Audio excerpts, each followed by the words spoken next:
Oh, yeah, so just, coffee's coffee to me. Yeah. I've had bad coffee, I've had good coffee. I will say, you will be hard-pressed to beat the McDonald's coffee, and that's a fact. Oh, f*** off, go and taste it then.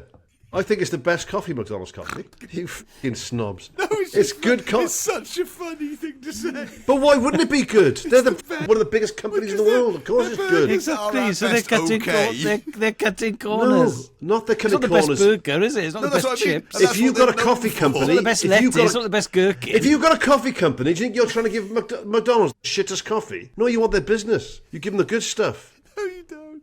Because you f***ing do. Then why don't they give them the best meat then? Yeah. I would say every time I have a McDonald's burger, I just go, right, go and have a cup of fucking that's the best burger I've ever had in my life. Go and have a cup of McDonald's coffee, right? Go and have a carafe of coffee at Elis's place. Yeah. They both taste nice. There we are, done. There is an enormous difference between... Yeah, about £9 carafe probably. Yeah, it doesn't make any sense, and you won't believe it, and then you'll do it once, and it will change your life. Have you ever had a pickleback?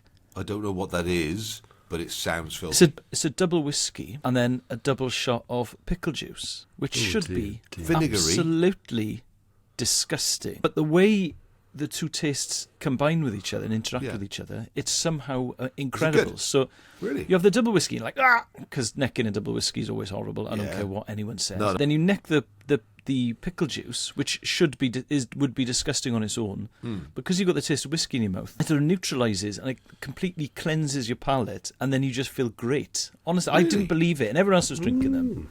I thought, okay, well, I'll have one, because no one seems to be crying or grimacing or gurning. Throwing up or crying. And then I had one, realised that it's like magic, and then... I woke up at 4 a.m. on the sofa with trousers around my ankle. Because my wife does a 60-hour week in an inner city school with a lot of stress and real job. Some people would hundreds of kids and lots going on. When you do a podcast for a living with your mates talking about my dad's and sport and whatever, I feel a bit of an imposter syndrome, really. So when she comes home, and when she comes home knackered at 6 p.m, she's left at 7 a.m, and says, "What have you done today?" A loaded question. I have to break down my tasks. And the more I can break them down, the better it looks. So I wouldn't just say, I did a bit of housework, when you can say, emptied the dishwasher, dried all the bottoms of the mugs that hadn't dried properly, put the mugs away. Then I remember I hadn't brushed my teeth, so I went to go bloody back upstairs again, didn't I? Brush my teeth. Because Izzy is so anti-sport. When she said, "What have you done today?" Anti-sport. I had to watch episode 2 of the David Beckham documentary on Netflix. Oh, poor you. Yeah, it's tough actually then. Made some notes on it. Yeah. Mentally notes. Not ideal. And to remember some stuff as well. Yeah, about a third of which I've forgotten. Or not. And in the Telegraph saying that, we should all support, the other home nations are out. Scotland, Wales and Ireland should support England. I think they... Mad. I got asked to go on Good Morning Britain to discuss why Welsh people weren't supporting England. Because we're not in English, that's why. Yeah, during Euro 2016 with Piers Morgan. I presume your response was an immediate, I'm all right. For the same reason I don't support Croatia, you ball bag. No, Piers Morgan wanted to discuss it. Did he? And I was asked to go on. This is when we were doing well. And I texted Colin Murray. I said, "What do you think about this?" He went, "Avoid, avoid, avoid." I am with Colin. The Messi Ronaldo era is over now. It's the Haaland, Mbappe and Jude Bellingham era. I've wanted to do Jude Bellingham on the podcast for ages. He is approaching the status of the world's best footballer. He's played 8 games for Real Madrid and he has scored 8 goals. And from midfield. He's never played in England, really. He's certainly never played in the English top flight because he went to Borussia Dortmund as a young boy. Went to Madrid. Liverpool were after him, but he chose Madrid over Liverpool. Birmingham City, bearing in mind that he only turned 20 in June, have retired his shirt. They retired his shirt when he left the club, and at the time, I remember massively taking the piss out of it. Everyone did. As a nominal Liverpool fan, why wouldn't you want to play for Liverpool? Over Madrid? Madrid, isn't it? It's Madrid. No, I don't think anyone can compete with Madrid. I mean, Man City are the best team, but Madrid are the biggest. You're filming 6 days a week with EastEnders. If you're Adam Wood yet, you've been in that soap since you're 14 or 15. You're now in your 50s. I reckon if he ever wants some time off, does he just say, "Can I not be in the caff for a few days?" Yeah, can Ian go on holiday for 2 weeks somewhere, please? Ian's gone to France. That's true, he hasn't had a holiday since 1986. Yeah. Oh, that's a good episode. Yeah, we'll do Ian in Spain. Fuck off, just me on my own. Stop following me. I want to go away. Adam wants a holiday. Adam would love a day off. Who's bloody Adam? What are you talking about, Adam? Who's Adam? Shut up, Ian. Why is Ian going on about Adam? Ian's having a breakdown. Do you think they get to that point, actually on set? Yeah. where Oh, they you just- must do. Ian is the character. Adam is me, the person. Ian, you've gone mad. You know the old Jack Daniels adverts used to get in the newspapers? All Jack Daniels has been making whiskins in Tennessee since 1850. The marketing types tell us to use punchy names. We call ourselves Jack Daniels Old Time Old Number 7 Tennessee Sound Mash Sipping Whiskey. Can I have that with Coke, please, mate? Cheers. Yeah. Get some Coke. Loads get of some Coke in it. ice. Put loads of Coke in it, mate, please. Cheers. Maybe some cherry Coke if we're being adventurous, right?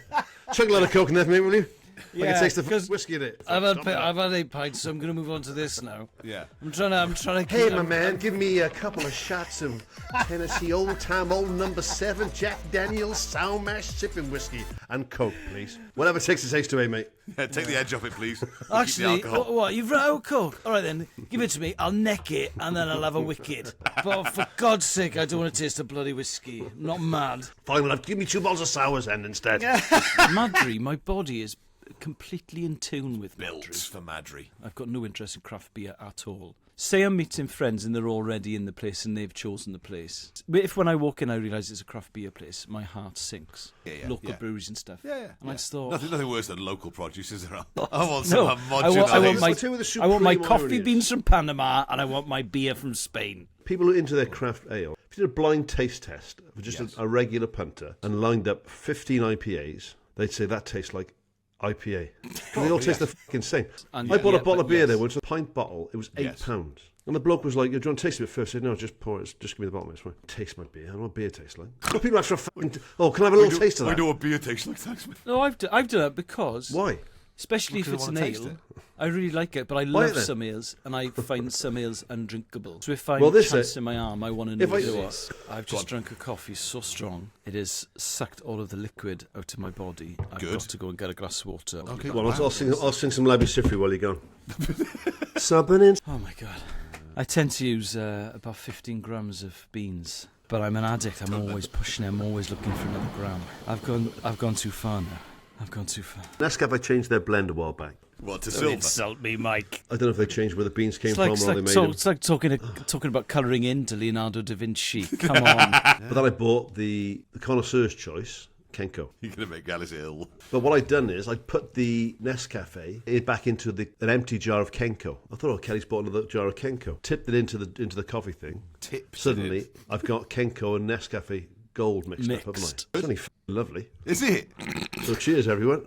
There are It so gets many 2 bits- thumbs up. Coffee is supposed to be quite a nice drink that wakes you up. Mike, I wouldn't it's a way of pontificate life. for hours on end about grinding is a beans way and of measuring life. shit This out. is Ainsley Harriott during the Istanbul episode of that series, getting caught up in the middle of a Besiktas against Fenerbahce riot. His main mission is to eat the street food. I found the lack of prep in this clip absolutely chilling. In a foreign city with a really hostile derby happening, and you're there with the camera crew trying to eat a hot dog. When United played then, there was that flag, welcome to hell. Yes. Ainsley's gone to hell to try and buy a hot dog. Well, he gets less and less TV presenter, Ainsley, and Yeah. gets more and more, all right, I'll go to football. Yeah. He goes London You feel it no one. really hard in this, doesn't he? It is, unfortunately, not another nail in the coffin of the TV chef, because I can think of nothing... But you wanted him to actually get water cannoned. Well, no, I didn't want him to die, but I just want him to stop being a No, TV but- chef and ask all the other ones to stop Ainsley doing it being as well. tear gassed. I'd love to see how Ainsley would respond to tear gas. Yeah. He tried to laugh it off. One royalist argument I sort of accept, even though I don't agree with it. Divine right.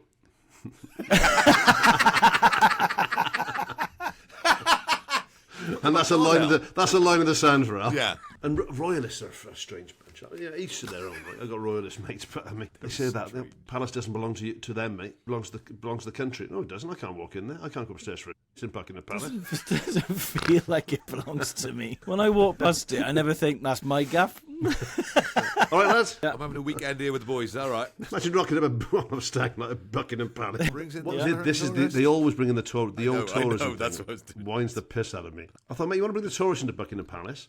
Put a log flume in the grounds. It'll be the same building. You still won't see the king. A gift shop, a log flume. It should be a soft play, massive soft play. Indoor golf. Couple of roller coasters. Indoor golf on the top floor and a about vodka revs around the back.